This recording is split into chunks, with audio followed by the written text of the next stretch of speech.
Paní Nováková, půjdeme na terapii, jo? Pojďte.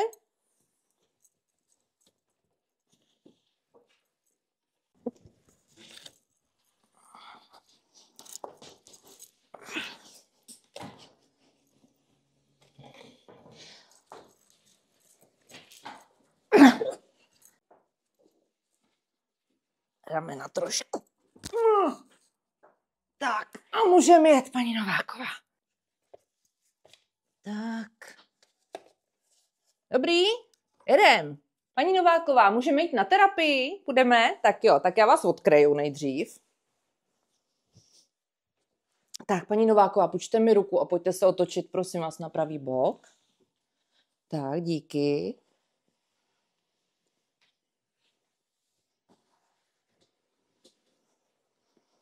Tak. Paní Nováková, chyťte se mě kolem pasu, prosím vás. Děkuju.